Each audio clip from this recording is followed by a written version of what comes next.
Hello, this is Doc C. Rich 3 TV, and I'm Dr. Richardson. Today, I will be talking to you about protecting your child from the dangers of choking. Did you know that the number one cause of death for children is unintentional injury, or what is commonly called the accident? According to the 2010 National Vital Statistics Report, 32.4% of children ranging from age 1 to 9 years died as a result of an unintentional injury. This percentage rises to 40.7% for children and young adults ranging from age 10 to 24 years. Compare these percentages to the other top causes of death for children ranging 1 to 9 years of age. Cancer, 11.8%. Complications from birth defects, 10.1%. Homicide, 7.5%. Heart disease, 3.4%. And complications from influenza and pneumonia, 1.9%. It is important to be aware of the danger that unintentional injury poses, because many of these injuries and deaths could have been prevented. If you notice, the serious health issues like cancer and birth defects did not kill as many children as an unintentional injury or accident.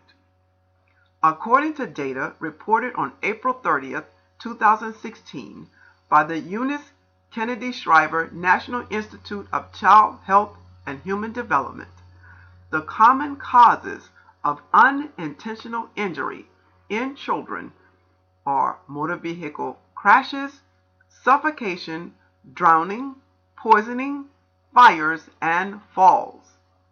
Listen to these numbers.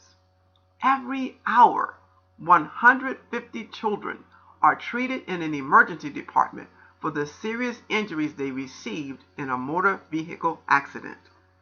3 children die every day from drowning. 2 children die every day from poisoning, and 2 children die every day from serious burns. Each day, over 8,000 children are treated in an emergency department for the injuries they received after they fell down.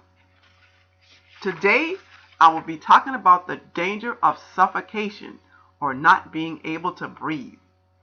Now, many people are aware of the danger caused by suffocating an infant in the bed.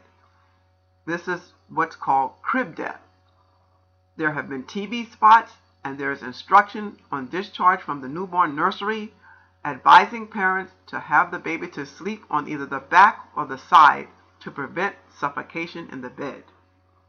Not as many people, however, are aware of the dangers posed by choking on pieces of food or small objects.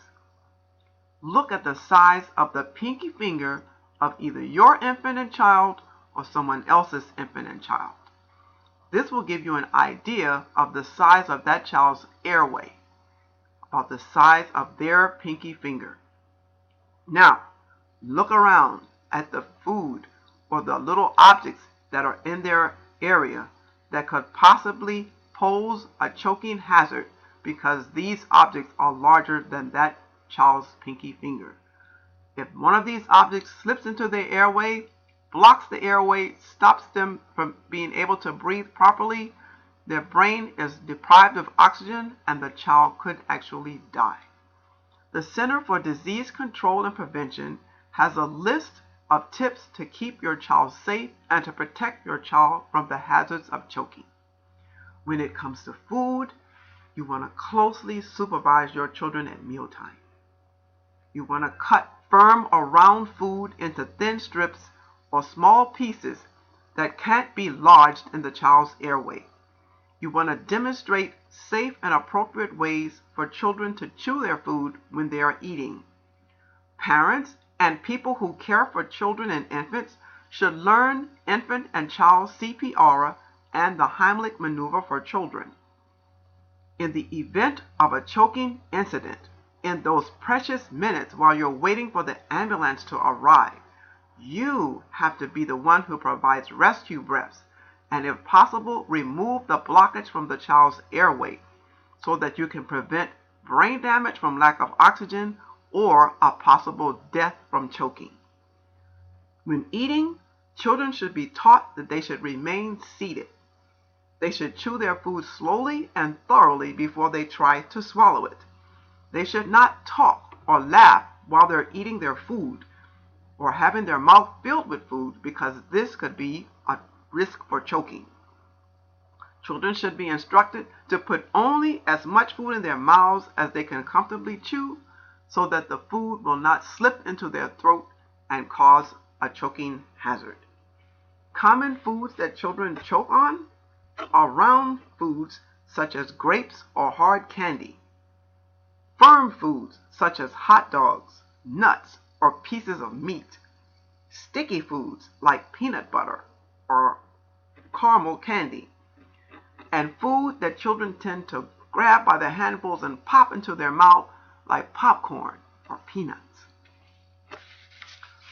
Other items that are non-food that can provide a choking hazard for children in the home would be coins, marbles, round watch batteries, the tops of pens or markers, the little rubber wheels that are on toy cars, those little small balls that are made of foam that could squish together and fit in the child's mouth and then accidentally slip into their airway. Buttons on their clothes, or buttons or those little goo-goo eyes that are on stuffed animals. These can be removed. The child can put them in their mouth, slip into the airway, and pose a choking hazard. Plastic bottle caps can be a choking hazard. And of course, you have recently heard of how those Pods detergent capsules can be both a choking hazard and a poisoning hazard for children.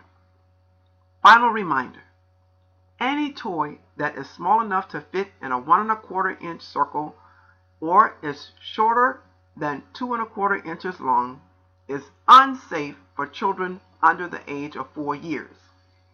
Parents should pay particular attention to the recommended age that is on a toy that they're planning to buy for their child. People who purchase gifts for children should also pay attention to the age that has been deemed safe for use of that particular toy. Children should never be allowed to play with toys that have been deemed safe for a child that's older than the age the child is.